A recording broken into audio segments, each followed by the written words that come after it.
And today is a special episode. Razi said keep the intro under 45 minutes today. This is a big one. We want to get to Hey, everybody. Welcome to the Daily Objective. Yep, and off to a great start. Now, we're going to be talking about Israel, the vaccine, the Arab-Israeli conflict and concerns. A lot to get into today. But first, let me tell you, we are on Clubhouse. Please jump over to Clubhouse right after the show. That's the hot new app that all the kids are talking about. We're there after every episode, and we're there every day. Add Razi Ginsburg. That's Razi with a Z, Ginsburg with a Z, and he'll add you to the room. Also consider becoming an Ayn Rand Center UK member. Get exclusive content, exclusive study groups with some great teachers in objectivism, and also you get to help this thing grow. Wouldn't that be nice to know you played a role in making the world a better place? And especially today, guys, please super chat us. We got to show this guest what we're made of. So we're going to be talking about Israel. There's a topic that never evokes any controversy. So here's what I've learned from the internet. I've learned that COVID doesn't really exist. I've learned that the vaccine is bad for you. Don't take it. And I've learned that the Jews are orchestrating everything to funnel money over to Israel, right? So why are a bunch of Israelis injecting one another with this vaccine to this virus? Shouldn't they be sending it all to the Palestinians? We're going to get to the bottom of all of this if YouTube doesn't terminate the stream mid-sentence. I can't do it alone. First of all, let me introduce my co-host. This is a guy who life was good. He had no reason to get in trouble. What did he do a few years ago then? He went on Twitter and started speaking in defense of Israel. Why would anyone want to speak in defense of a country which, frankly, I've heard some bad things about? It's Mark Pellegrino. Thank you, Rucka. Hey, I heard through the grapevine that you had COVID. Is that true? You know, I don't know if I mentioned it on the show, but yes, I had COVID. I have tested negative. I'm very, very excited. And by the way, we've got a guest today who, when I told him last week that I had COVID, his immediate response was to complain that he couldn't get it himself. This is a guy who, like myself, was born in Israel, but we're, I think, from very different sides of town. I was raised very religious. I was what Ben Shapiro would call a real Jew, Spent my Saturdays in prayer, abstaining from electronic equipment. That's right. We're real Jews. We didn't drive off to the beach. Imagine spending your Sabbath at the beach with a bunch of people in two-piece bathing suits. I don't know how much lower than that you can sink, but bathing suits? You know, the bikinis as opposed to, you know, separate. Anyway, if you're wondering whose voice that is, it is the author of several books. He is the chairman of the board of the Ayn Rand Institute. And catch this, he's got a podcast on the internet, the Yaron Brook Show.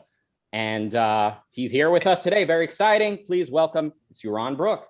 Next time you're in Israel, we're going to have to send you some of the nudist beaches where they don't know about bathing suits in Israel.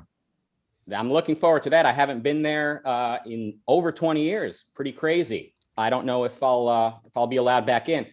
But anyway, what do you think about this? I mean, or what do you know about this? So are the Israelis hogging the vaccines? That's what I'm hearing.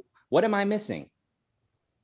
The Israelis are hogging the vaccines. I'm not sure who they're hogging it from exactly, because remember, I guess you're implying that Arabs are not Israelis. But Arabs are actually Israeli citizens. The Israeli citizens who are Arabs have as much access to the vaccines as anybody else does. The challenge and the reason you actually do have a lower vaccination rate among the Arab population in Israel. And the reason for that is the conspiracy theories, unfortunately, are rampant among the Arab population. Your commentary about COVID maybe not existing and about the vaccine being a conspiracy, unfortunately, both of those are rampant among the Arab population. So vaccination rates are lower in the Arab community. So there's actually a period a few months ago when the vaccines were first introduced in Israel, where the Arab villages would get this, a truckload of vaccines, and they would start vaccinating, but there was very little demand. So at the end of the day, they had a lot of vaccines that were spoiling, and they would have to be trashed. So people figured this out, and what you'd see is in the afternoon, all these non-Arabs, Jews in other words, driving to Arab villages to get their vaccines ahead of the line, because that's better than having the vaccines trashed. So the challenge is not that there's any kind of discrimination going on. The challenge is that there are two communities within Israel where the vaccines are viewed as suspect: the Arab population and your old hunting grounds, the ultra-Orthodox Jewish population. So vaccination rates among the ultra-Orthodox Jews are very low, and among the Arabs. Now, some of this is changing, because what's happened recently is with the arrival of, I think it's a South African variant of COVID into Israel, Arabs are getting sick. More Arab Israelis are getting sick. Suddenly, they're realizing COVID might be real. And vaccination rates over the last few weeks among the Arab population are going up. But again, this has much more to do with culture, ideas, what people's attitudes, and it has anything to do with any kind of discrimination. Right. So do you think Saturday Night Live should apologize for its quip, its little joke?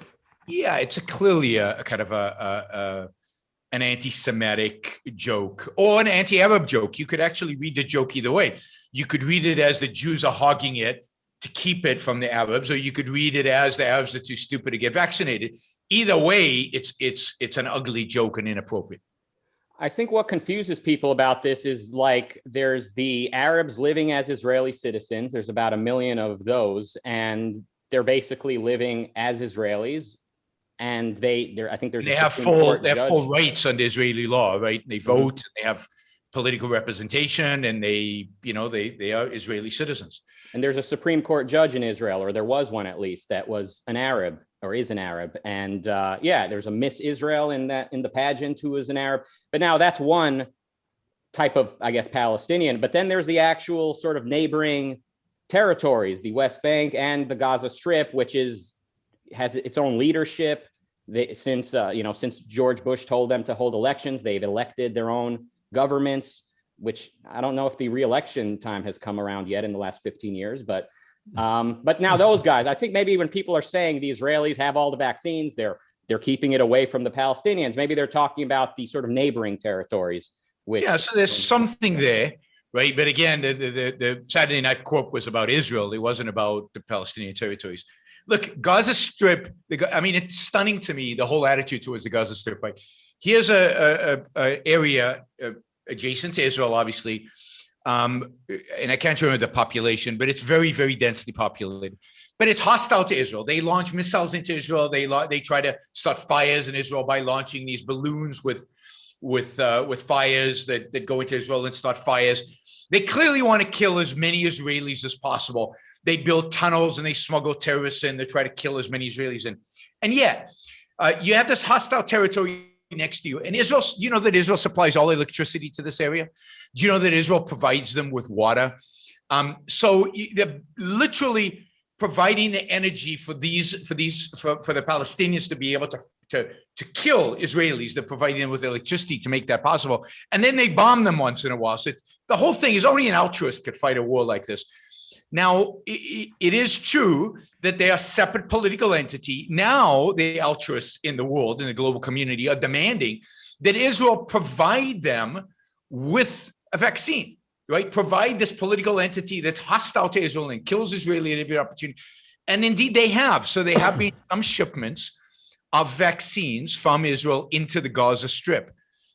But I consider that suicide and insanity. Let Egypt supply them. Let the Iranians supply them with vaccines. Why should Israel, who they are killing Israelis, this is a treasonous act, in my view, by the Israeli government to provide the Gaza Strip with vaccines. Now, in the West Bank, and we're getting into details, and I know this is stretching Americans' knowledge of geography and of kind of the details of these conflicts. But the West Bank is, again, partially governed by Israel, partially governed by this autonomous authority.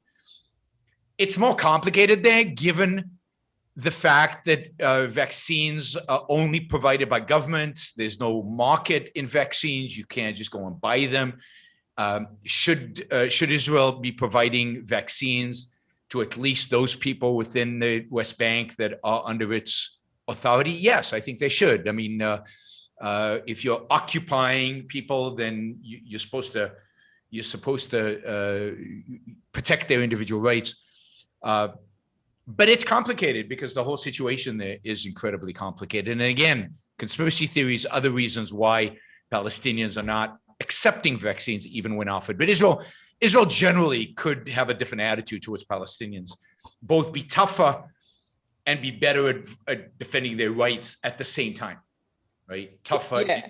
And it's controversial, to put it very lightly, among the Palestinians in the territories to accept anything from Israel, like medical treatment or anything like that, or to sell. Well, unless they're very sick, and then they're happy to accept it.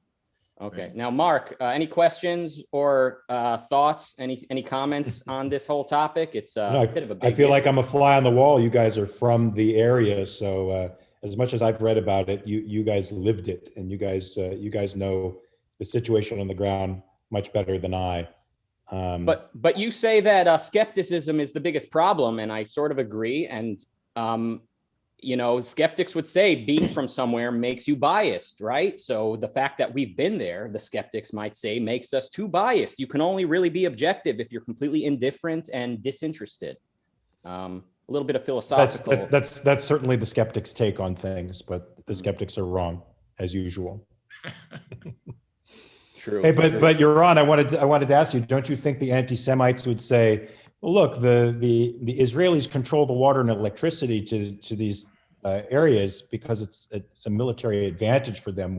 Whenever the Palestinians start acting up, they turn off the electricity and water, and it serves their purposes. No, I mean, the Palestinians could build an electricity plant. They could use the resources in the Gaza Strip. Everything Israel left in the Gaza Strip when it abandoned that area, when it withdrew from that area, all the infrastructure, the agricultural infrastructure, other infrastructure were basically all destroyed because they didn't want to have anything Israeli, right? They didn't want anything to be tainted by Israeli technology. So whatever state they're in terms of the tough conditions there, are their fault. There's no reason they can't build a desalination plant. No reason they can't build an electric plant if they had the resources to do it. To get the resources to do it, they'd have to produce those resources. And they don't have a productive economy. They live off of handouts from other Arab countries. Those handouts primarily are used to buy weapons. If they use those handouts to buy things that are productive, maybe they'd have a higher standard of living. But my view is, look, this is an enemy to Israel. So it's not that Israel should shut off the electricity sometimes. To me, it's just bizarre that Israel doesn't shut off the electricity permanently. It's an enemy. These people are killing Israelis. So you either view them as an enemy or not. But it's this altruistic view that because they're suffering, because they're poor, because they don't have anything, even though they're trying to kill you, you've got to help them. You've got to protect them. You've got to give them this stuff. And it's absurd. It would confuse past generations and past civilizations if you told them there's this one vibrant civilization with rule of law that's just supplying water and electricity and all these things to a neighboring territory that is actively firing at them. They would not understand. Only somebody who lives in the modern world, who has seen the effect of modern philosophy and various very misguided attempts to be moral. Now, I've learned a lot from your discussions, your lectures on this, Yaron. You had one that I recommend often, which I think was called The Rise and Fall of Israel, which talks about how Zionism from the start, back in Europe in the 19th century, the goal was to get away from persecution, but it never really had a clear positive that it was working towards. And that's always recipe for disaster. So to this very day, there's this kind of internal conflict within the Israelis. No one quite knows what exactly they're doing there. And something like objectivism, if it had existed when Zionism came about, and certainly if they were to embrace it now, could bring about not only safety for the Jews, which was the intent of founding the country to begin with, but also liberty and peace. Peace. Yeah, absolutely. I mean, the best thing could happen to the Palestinians would be their defeat. And because their defeat would lead them to be integrated into Israel. The defeat would mean ideological defeat, would mean them having to change their view of the world and be, adopt kind of a liberal, in the classical liberal sense, a mind frame. As long as they think or feel like they can win, they can stick to a relatively primitive, relatively anti-Western, relatively anti-liberal mindset, which hurts their own people. Israel imports a lot of workers from places like the Philippines, Thailand, and other places to do work in Israel that there's a vast Palestinian population right there that could do that work. Israel has a labor shortage, and that labor shortage could be taken care of, but with the Palestinians. What you need is to eliminate the threat, the physical threat that they pose. And the only way to eliminate that threat is by unequivocally making it clear to them that they cannot win. People don't fight for causes that they believe they will never win. Yaron, let me ask you a question. Do you think that the latest rounds of peace treaties with Arab countries was a step in that direction, since they were decoupling from the Palestinian issue? I think it all helps. I don't think it's as big a deal as many people make of it, primarily because these countries are fly-by-night banana republics, or not banana republics, but basically authoritarian regimes, right? You're signing a peace deal with a little dictator of the United Arab Emirates who is horrific. If you look at their individual rights record of these countries, it's just horrible. I mean, just try going on the internet and saying you're an atheist, and if you're a local, you'll get stoned to death. So it's these countries are not good countries that we're signing peace deals. I don't believe we should. So it's a marginal move in that direction.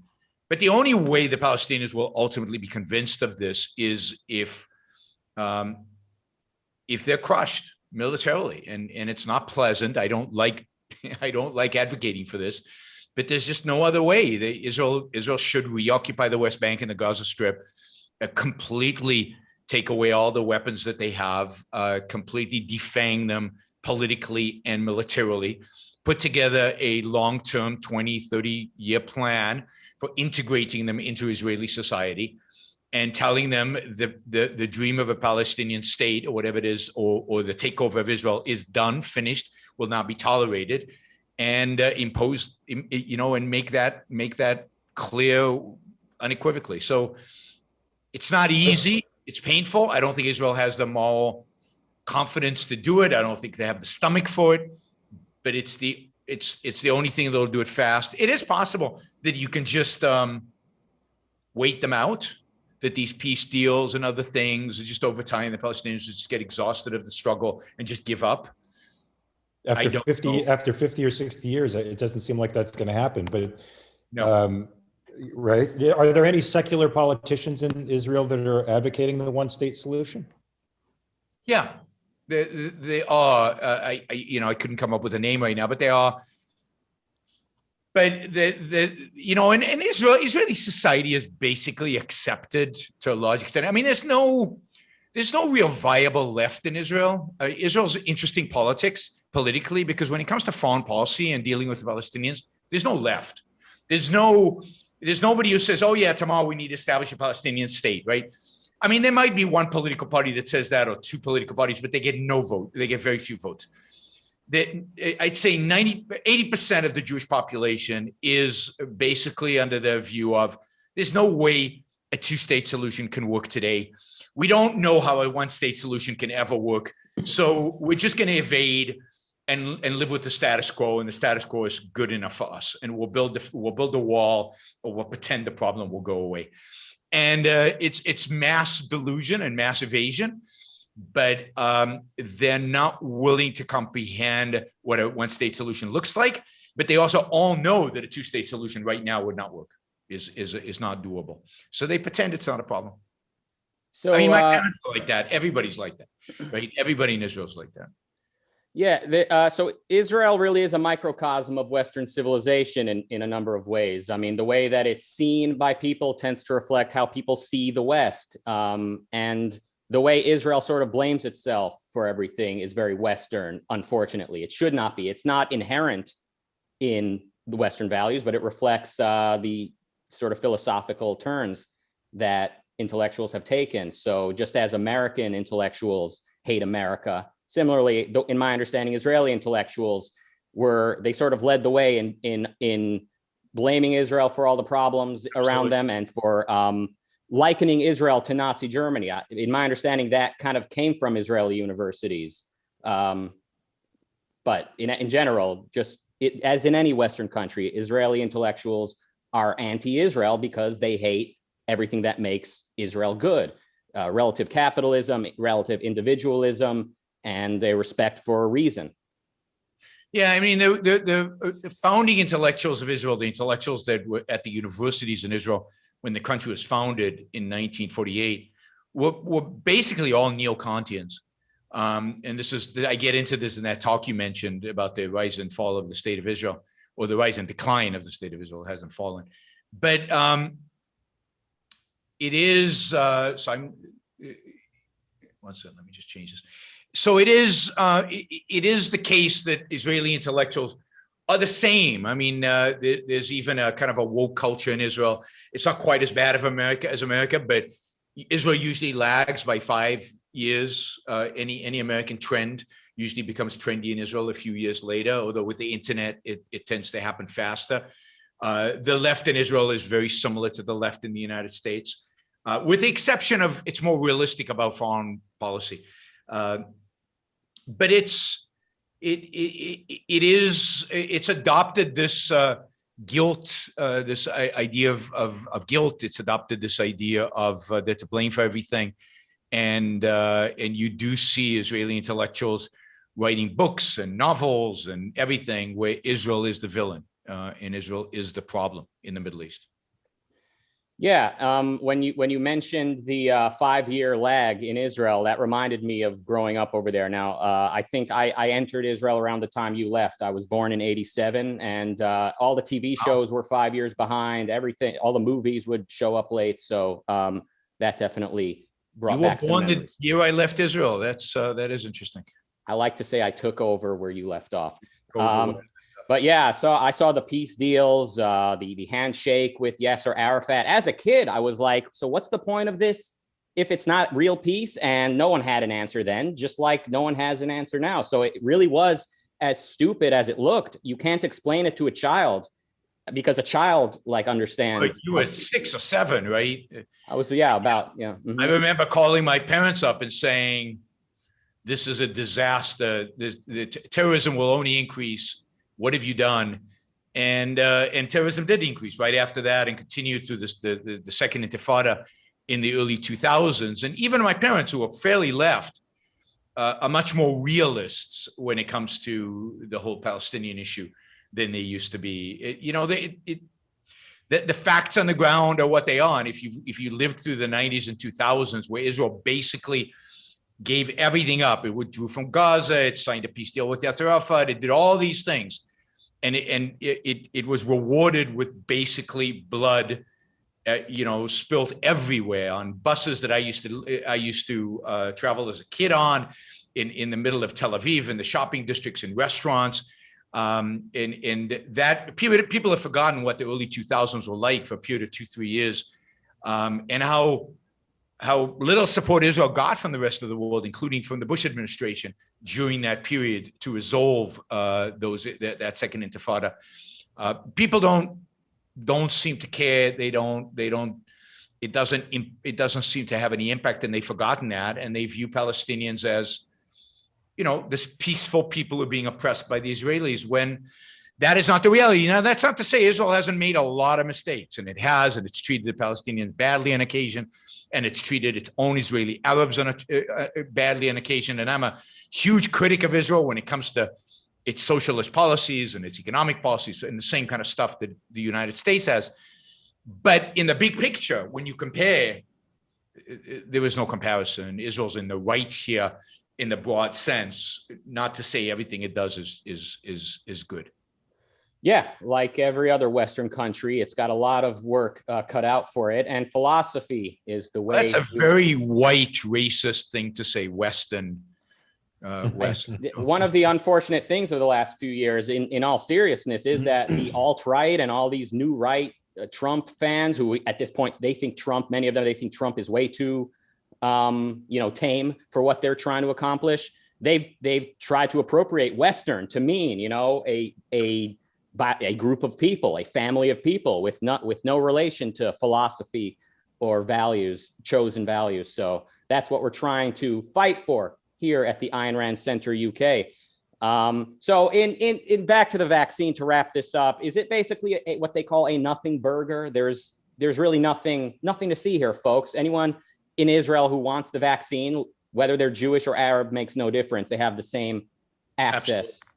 Absolutely. I mean, I just read a story where they interview a lot of Arab doctors in hospitals, either hospitals in mixed cities or in Arab cities, and they're all basically saying the same thing, that the challenge is to convince Arabs to come and get the vaccine. The communities in the U.S., a variety of different communities in the U.S. that are anti-vax for a variety of different reasons, and they have a variety of different skin colors sometimes associated with them.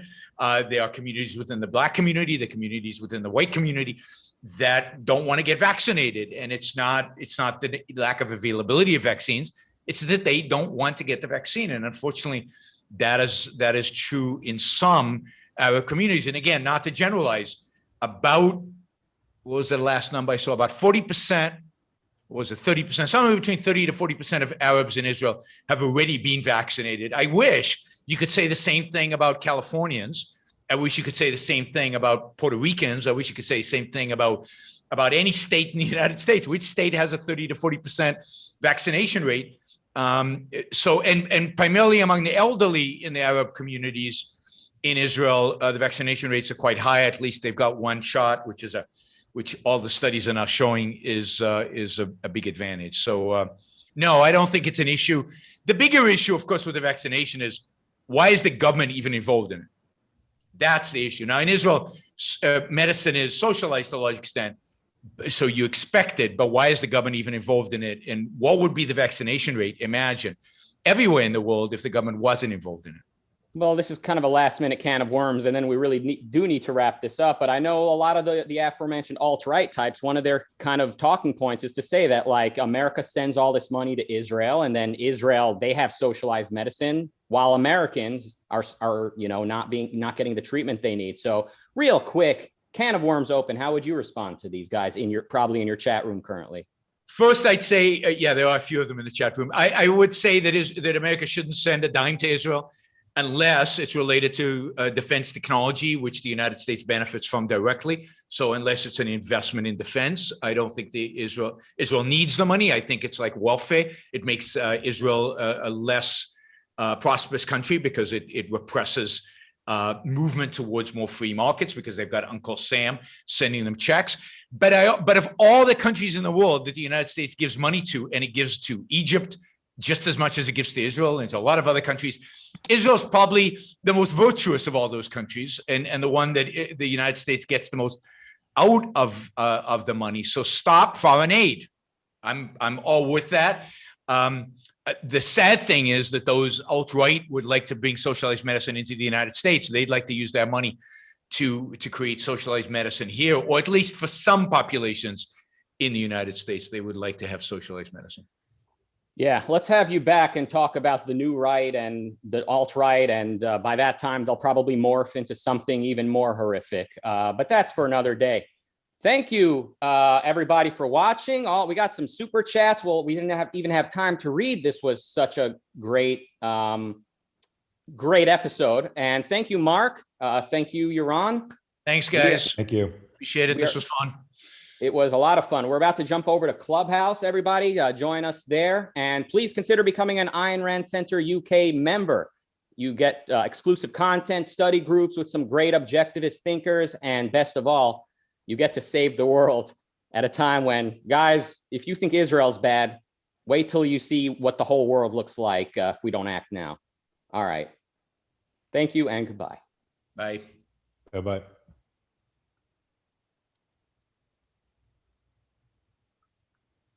All right. We're going